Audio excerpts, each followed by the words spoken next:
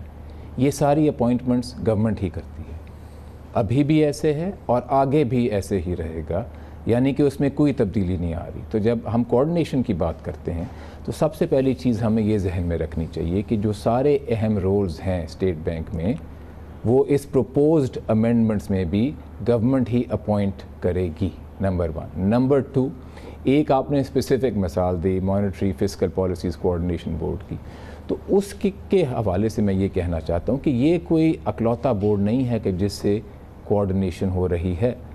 State bank کو ECC کی meetings میں بلایا جاتا ہے اور پرنسپل باڈی تو وہی ہے economic coordination committee of the cabinet, تو وہاں پہ کوآرڈینیشن ہوتی ہے.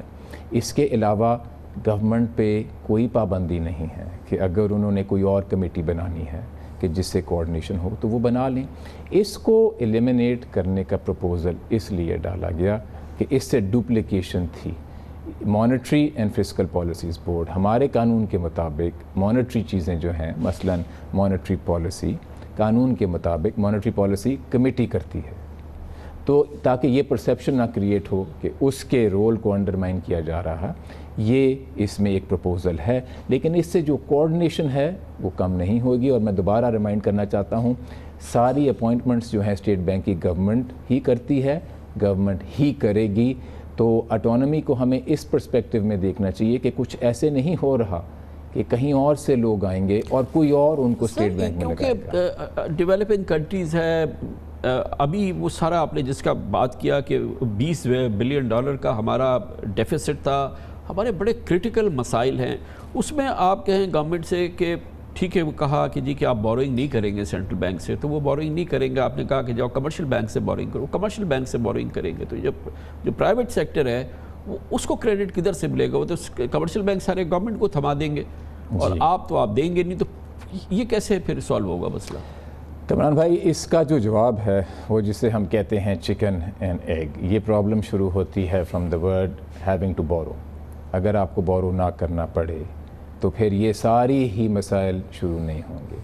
اب بوروئنگ کو کیسے کام کیا جائے؟ ایک جو چیز ہے وہ ہے سیلف ڈسپلن, کہ اگر آپ اپنے لیے مشکل کریں گے تو پھر اپنے فسکل ڈسپلن کو آپ بہتر انداز سے آگے لے کے چلیں. لیکن سر بوروئنگ تو کرنی پڑتی ہے, مصیبتیں میں آپ کو وضاحت کر دوں. دیکھیں جب آپ سیلف ڈسپلن یہ لے آتے ہیں تو پھر آپ زیادہ ایفرٹ کرتے ہیں کہ ٹیکس ریونیو کو بڑھائیں, کہ جو لوگ ٹیکس نیٹ میں نہیں ہیں ان کو لایا جائے.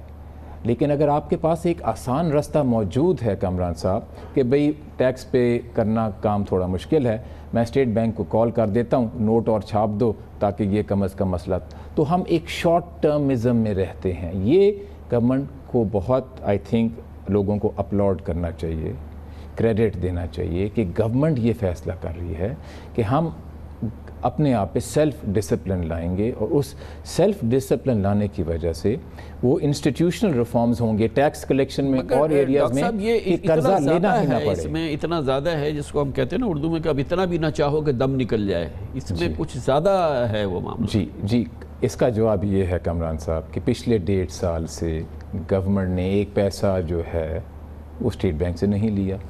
تو اگر یہ امینڈمنٹس پاس ہوتی ہیں تو پھر اس میں وہی ہوگا جو ابھی ہوتا آ رہا ہے, کوئی نئی چیز نہیں ہوئی.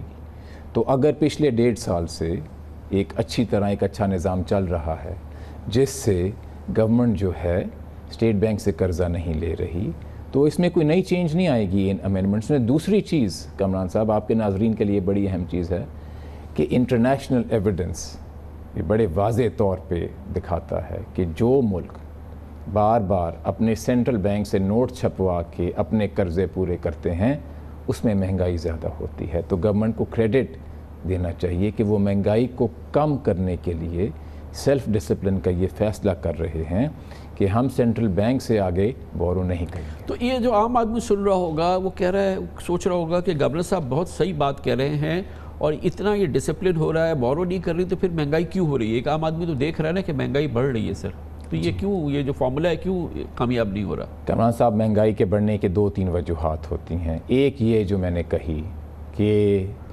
گورنمنٹ نے بار بار اسٹیٹ بینک سے نوٹ چھپائے، ماضی میں ایسا ہوا، جس کے کچھ کانسیکوینسز ابھی بھی ہیں۔ دوسرا، مہنگائی کیوں ہوں؟ گورنمنٹ نے کوئی ڈیسیجنز ڈیلے کی پہلی حکومتوں نے، اور وہ یہ جو میں نے آپ کو پہلے ذکر کیا، ایکسچینج ریٹ کو ایک مصنوعی لیول پہ رکھا ہوا تھا، اتنا کہ خزانہ خالی ہو گیا، کرنٹ اکاؤنٹ ڈیفیسٹ آسمان پہ پہنچ گیا، IMF کے پاس جانا پڑا، ڈیویلیویشن کرنی پڑی، ظاہر ہے کچھ اثر اس کا بھی ہوا۔ لیکن ابھی جو مہنگائی ہے وہ سپلائی سائڈ ہے، یعنی کہ آٹا، یعنی کہ چینی، یعنی کہ تیل، اس قسم کی چیزوں سے۔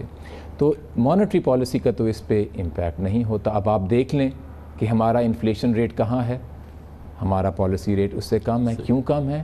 کیونکہ اسٹیٹ بینک میں بھی ہم یہی دیکھتے ہیں کہ یہ جو وجوہات ہیں مہنگائی کی، یہ سپلائی سائڈ ہیں، ایڈمنسٹریٹو فیکٹرز ہیں، اور ہمیں بڑی امید ہے کامران صاحب کہ جو میجرز گورنمنٹ لے رہی ہے، جس میں امپورٹ بھی ہے اور سپلائی ڈسرپشنز کو ایڈریس کرنا ہے، اس سے انشاءاللہ ان کے یہ میجرز کامیاب ہوں گے اور یہ سپلائی سائڈ کے جو فیکٹرز ہیں وہ کم ہوں گے۔ لیکن جو اہم ایک یہ جو میں نے کہی کہ گورنمنٹ نے بار بار اسٹیٹ بینک سے نوٹ چھپائے، ماضی میں ایسا ہوا، جس کے کچھ کانسیکوینسز ابھی بھی ہیں۔ دوسرا، مہنگائی کیوں ہوں؟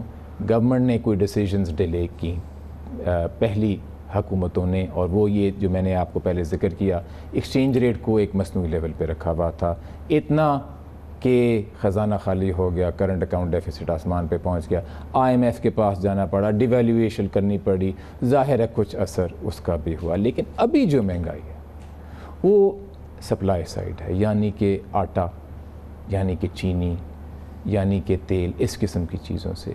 تو مانیٹری پالیسی کا تو اس پہ امپیکٹ نہیں ہوتا۔ اب آپ دیکھ لیں کہ ہمارا انفلیشن ریٹ کہاں ہے، ہمارا پالیسی ریٹ اس سے کم ہے۔ کیوں کم ہے؟ کیونکہ اسٹیٹ بینک میں بھی ہم یہی دیکھتے ہیں کہ یہ جو وجوہات ہیں مہنگائی کی، یہ سپلائی سائڈ ہیں، ایڈمنسٹریٹو فیکٹرز ہیں، اور ہمیں بڑی امید ہے کامران صاحب کہ جو میجرز گورنمنٹ لے رہی ہے، جس میں امپورٹ بھی ہے اور سپلائی ڈسرپشنز کو ایڈریس کرنا ہے، اس سے انشاءاللہ ان کے یہ میجرز کامیاب ہوں گے اور یہ سپلائی سائڈ کے جو فیکٹرز ہیں وہ کم ہوں گے۔ لیکن جو اہم بات ہے وہ یہ ہے کہ ابھی اگر گورنمنٹ اسٹیٹ بینک سے نوٹ بھی چھپا رہی ہوتی تو یہ مہنگائی اور بھی زیادہ ہوتی، جو گورنمنٹ کہہ رہی ہے وہ نہیں چاہتی۔ بہت بہت شکریہ governor State Bank of Pakistan doctor Raza Baqir, ہمارے ان سوالوں کے جواب دے رہے تھے جن کا براہ راست کلیدی تعلق ہے معیشت کی سمت کے حوالے سے، ملک کی معاشی صورتحال کے حوالے سے، اور اسٹیٹ بینک آف پاکستان کی خود مختاری کے حوالے سے جو اس وقت تنازعہ جاری ہے۔ اس کے ساتھ ہی ہمارے آج کے پروگرام کا اختتام ہوتا ہے۔ سیٹرڈے سنڈے کی ہفتہ وار تعطیل رہتی ہے، پیر کو انشاءاللہ آپ سے پھر ملاقات ہوگی۔ پیر تک کے لیے کامران خان کو اجازت، اللہ حافظ و ناصر۔